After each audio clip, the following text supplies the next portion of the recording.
498A का case यानी कि दहेज का केस जो वाइफ की तरफ से हस्बैंड पर लगाया जाता है, ये केस कितने टाइम तक चलता है और हस्बैंड को इस केस के अंदर किन किन स्टेजेस से गुजरना पड़ता है, ये इस वीडियो में आज हम बात करेंगे कि एफआईआर से लेकर जजमेंट तक, फाइनल जजमेंट तक कितना टाइम लगता है। क्योंकि ये जो क्वेरी होती है ये ज़्यादातर हस्बैंड की साइड से पूछी जाती है, क्योंकि हस्बैंड को इसमें हरास होना पड़ता है, टाइम मनी सबका वेस्टेज होता है और उन्हें जो है अननेसेसरी झूठे केस के अंदर एक लंबा टाइम गुजारना पड़ता है। तो आज हम इस वीडियो में इसी बारे में डिस्कस करेंगे कि एफआईआर जैसे ही होती है 498A की वाइफ की साइड से, तो हस्बैंड को किन किन स्टेजेस से गुजरना पड़ेगा, फाइनल जजमेंट तक कितना टाइम लगेगा, तो इस वीडियो में हम डिस्कस करते हैं। बट गाइस इससे पहले मैं एडवोकेट अर्शी मलिक, अगर आपको मेरा चैनल सब्सक्राइब, गाइस मैं एडवोकेट अर्शी मलिक ऐसे ही लीगल नॉलेज के लिए और अनेक कानून जानने के लिए मेरे चैनल को सब्सक्राइब करें ताकि मुझे मोटिवेशन मिले और मैं आपके लिए ऐसे ही वीडियोस लाती रहूं। सो गाइस 498 केस के अंदर वाइफ सबसे पहले पुलिस स्टेशन में जाकर एफआईआर रजिस्टर करवाती है हस्बैंड के खिलाफ और उसके घर वालों। 498 का जो केस है ये कॉग्निजेबल ऑफेंस है। कॉग्निजेबल ऑफेंस क्या होता है गाइज? इसके अंदर पुलिस आपको डायरेक्ट अरेस्ट कर सकती है, पुलिस को कोर्ट की परमिशन की ज़रूरत नहीं होती है, पुलिस आपको डायरेक्ट अरेस्ट कर सकती है। इसलिए आपको चाहिए कि अगर जैसे ही आपके अगेंस्ट में 498A की एफआईआर होए, आपको तुरंत एंटिसिपेटरी बेल ले लेनी चाहिए हाई कोर्ट से। गाइस फर्स्ट स्टेज हो गई कि वाइफ की तरफ से एफआईआर रजिस्टर करना हस्बैंड और उसके फैमिली मेंबर्स के खिलाफ, और एफआईआर रजिस्टर होने के बाद सेकंड स्टेप आपको क्या लेना है, आपको तुरंत एंटिसिपेटरी बेल के लिए अप्लाई करना है। अगर आपको लगता है कि आपकी गिरफ्तारी हो सकती है तो आपको हाई कोर्ट से 438 सीआरपीसी के तहत एंटिसिपेटरी बेल के लिए अप्लाई करना है और आपको ईजिली बेल मिल जाएगी। क्योंकि कोर्ट ने भी ये सब चीज़ें देखी है कि जो दहेज केस होते हैं ये 90% झूठे केस होते हैं और वाइफ की तरफ से इन केसेस का मिसयूज़ किया जा रहा है और फॉल्स एलिगेशन हस्बैंड और उसकी फैमिली के ऊपर लगा दिए जाते हैं। सो थर्ड स्टेज आती है इन्वेस्टिगेशन की। पुलिस इस मामले में इन्वेस्टिगेशन करती है अपनी पुलिस वाइफ की साइड से, जो भी गवाह होते हैं, एविडेंस होते हैं, सबको कलेक्ट किया जाता है। पुलिस की साइड से गवाहों की गवाहियाँ ली जाती है, स्टेटमेंट ली जाती है कि ये जो एलिगेशंस हस्बैंड के ऊपर लगाए गए हैं वो कैसे है, कैसे इनको किया गया है, ये सारी गवाहियाँ पुलिस लेती है और पुलिस को 161 सीआरपीसी के तहत स्टेटमेंट लेनी होती है गवाहों की। और लेकिन गाइज मैं आपको बता दूँ, ये जो गवाहियाँ होती है जो पुलिस स्टेशन के अंदर पुलिस लेती है, इनकी कोई भी मान्यता नहीं होती है, इनकी कोई भी वैल्यू नहीं रहती है। जो कोर्ट में बयान होते हैं सिर्फ उनकी ही वैल्यू रहती है। 161 के जो बयान होते हैं इनकी कोई भी मान्यता नहीं होती है।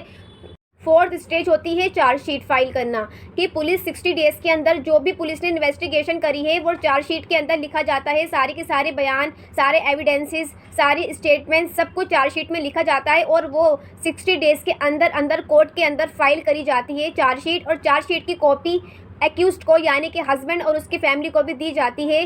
तो चार्जशीट फाइल होने में 2 महीने का टाइम लग जाता है।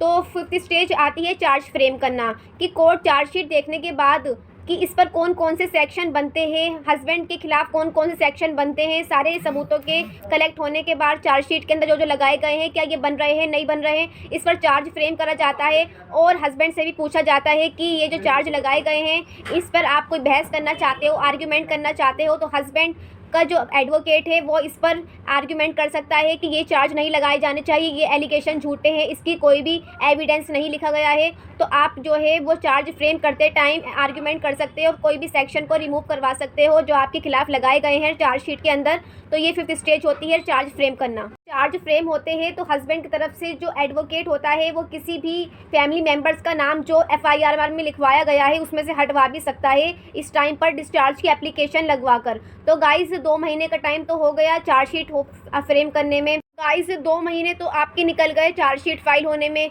2 से 3 महीने निकल गए चार्ज फ्रेम होने में, क्योंकि चार्ज फ्रेम जब होता है तो हस्बैंड की साइड से आर्ग्यूमेंट्स करी जाती है तो उस पर 2 से 3 महीने निकल जाते हैं। तो ऐसे ही 5 महीने आपके निकल जाते हैं। तो थर्ड जो स्टेज आती है वो आती है एविडेंस की। एविडेंस की जो स्टेज होती है वो सबसे लंबी होती है। तो इसके अंदर सबसे पहले प्रोसिक्यूशन एविडेंस होता है, जिसके अंदर वाइफ की तरफ से जो भी लिस्ट दी गई होती है गवाहों की, उन सब की गवाही ली जाती है कोर्ट के अंदर। इसे बोलते हैं 164 के बयान सभी गवाहों के लिए जाते हैं, पत्नी के, उसके घर वालों के, पुलिस के, इन सबके बयान जो है वो कोर्ट के सामने लिए जाते हैं। वन बाय वन सभी विटनेसेस को बुलाया जाता है, गवाहों को बुलाया जाता है। इसी के अंदर 1 से 1.5 साल निकल जाता है, क्योंकि गवाह जो होते हैं कभी कभी आते नहीं है, उन्हें बार बार बुलाना पड़ता है कोर्ट को। तो ऐसे में 1 से 1.5 साल आपका एविडेंस के अंदर ही निकल जाता है, क्योंकि ये बहुत लंबी लिस्ट होती है विटनेस की, तो सबकी गवाही करवानी ज़रूरी होती है। तो इसी में ही 1 से 1.5 साल आपका निकल जाता है यूँ ही। इसके बाद स्टेज आती है स्टेटमेंट ऑफ एक्यूज्ड। इसमें 313 के बयान होते हैं। एविडेंस के बाद जब कोर्ट पूछती है हस्बैंड से कि आपके खिलाफ जो है इन गवाहों ने गवाही दी है, तो आप इसके बारे में क्या कहना चाहते हो, तो हस्बैंड को जो भी कहना होता है वो 313 बयान के अंदर उसकी स्टेटमेंट को रिकॉर्ड करा जाता है। तो 313 के अंदर हस्बैंड की सारी स्टेटमेंट को रिकॉर्ड किया जाता है। 313 की स्टेटमेंट होने के बाद जो नेक्स्ट स्टेज आती है वो है डिफेंस विटनेस की, यानी कि हस्बैंड साइड को ये मौका दिया जाता है कि वो अपनी तरफ से गवाहों को कोर्ट में लाए, कि वो किन किन गवाहों को कोर्ट में गवाही करवाना चाहता है अपनी तरफ से।